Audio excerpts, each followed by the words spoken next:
Second, there really is a secular. There really is in our Catholic understanding. As a matter of fact, it comes as an enormous surprise. Some of you have heard me say this before. It's one of my favorite themes. The Catholic Church invented the secular. There was really no idea in an organized way of secularity prior to the Church. Why? Because there are things that belong to man and to woman alone, that are organized for the sake of man and woman. And then there are things that are organized or ordered to God Himself. And therefore there is a distinction to be made. Now, what is it that is ordered to God alone? What is it? Well, certainly our worship. But what else is there? What can never belong to Caesar? And of course it is the human person. Do you remember when our Lord is shown the coin of tribute and asked, should He pay the tax? Should the disciples pay the tax? It's a trap. If He says yes, pay the tax, then He would seemingly defy the Mosaic law. If He says no, don't pay the tax, He would be subject to arrest by the Roman authority. What does He do instead? He says, show me the coin. And then He asks whose inscription and whose image is on the coin, and they answer, Caesar's. And then He answers them, well then, render unto Caesar the things that are Caesar's, and to God the things that are God's. I am going to put over my wall one of these days, because I have to do fundraising for the school of which I am president, render unto God the things that are Caesar's. But our Lord is not here establishing a firm principle. He is instead, in a certain sense, issuing, I think, a challenge.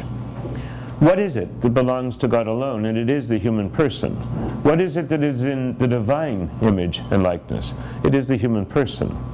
And so there is a whole dimension of our reality that is not secular, not bound to time. The beatitude that we expect is not expected here on earth.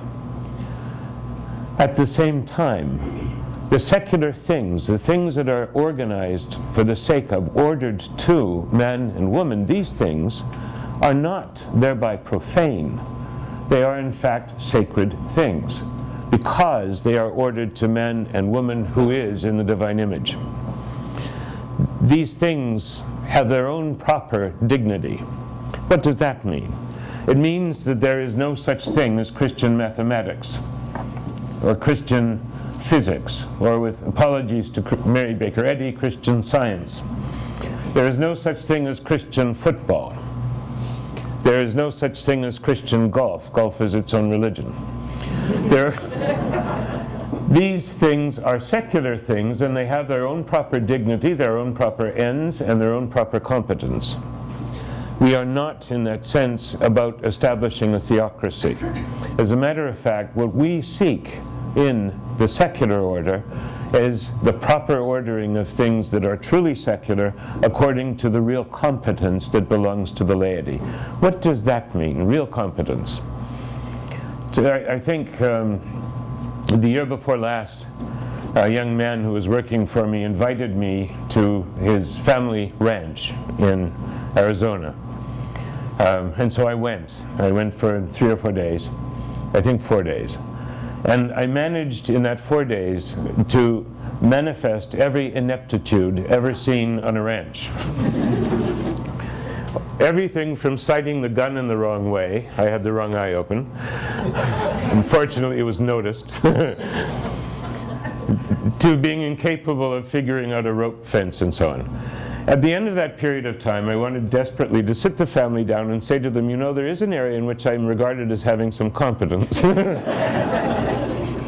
What it means to know and to appreciate the good that is there, the real good that is there, the good that is important to the economic sustenance of this country, the good that is involved in knowing what it is to run a ranch, and what it is to have responsibilities for the ranchers who work for you, and what it is to be able to distinguish cattle. I had the vague idea that steers had horns and cows didn't. I was corrected. So not even being able, upon at least closer, unless upon closer inspection, to distinguish steer and cow. There is a real competence that is invested in the operation that is true of a ranch or in any endeavor in the secular order, and that competence is important. It's important for the sake of healing society. It is important because, you see, the ideological mess in which we have got ourselves, I think, as a culture, is not going to be settled in general, but in particular. No one who is involved in ranching can deny a common experience. It's just not possible. No medical team in an operation theater can deny common experience. If they can, I hope they never work on me. When Enron was found guilty, what was it? What was the problem? It was not simply that they had done something illegal. It's that they had broken a fundamental trust that there is in the financial world something, a good, that is proper to that order, and that someone who is truly competent is able to speak. Where we will begin to correct our society is on all of these fronts simultaneously. But it really must be that the discourse that has become common, that is, that each of us has his or her own belief system and therefore his or her own belief world view, that pluralism is impossible, and therefore that the only thing that can bind us together is some foggy future, an appeal to an ideal that in order to be an ideal is necessarily remote. If that is all that can hold us together, if there is no possibility from speaking from our common experience, then again politics will be reduced to violence. Where men and women, where the laity of the Church are called to speak, is in terms of their proper competence, and in speaking there, in terms of that competence, we can refuse the ideology that we otherwise are bombarded with, and we can find other people in solidarity with us. So this too is implied in this task, I think, that we have been given. The work of the laity is to direct these initiatives from the inside, in order that from the inside society is transformed. And I think it is therefore to instill again in society a moral imagination in which the fundamental good, the first good, the common good, cannot be overlooked. Now, what do I mean by moral imagination?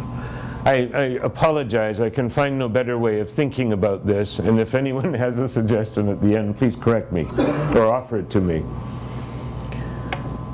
There is a way of conceiving of the moral life, of the life of political life, of life in society that is truly Catholic.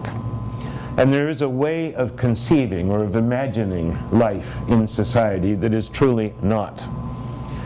Now, this does not mean that it is not possible that there be conversation or that we cannot act and heal in that place. It can't mean that, because the first premise of our moral imagination is that solidarity is not an ideal or goal, it is a human fact. That the things that we hold in common really are first. And in that sense, the acting as an individual, autonomously, what liberty has come to mean, is in the end impossible. It's going to be frustrating. That in a certain sense, there really are goods that cannot be overturned, only overlooked. That whatever men and women are seeking, they are still seeking in terms of the good that is fundamental, the good that is final, the common good, and the common goods that attend it. When two homosexual people seek to be married, what are they conceiving of? their conceiving of marriage. They recognize their difference, but there is something, of course, they hold in common that they seek for themselves. The problem, or the tragedy, is they cannot have what they seek.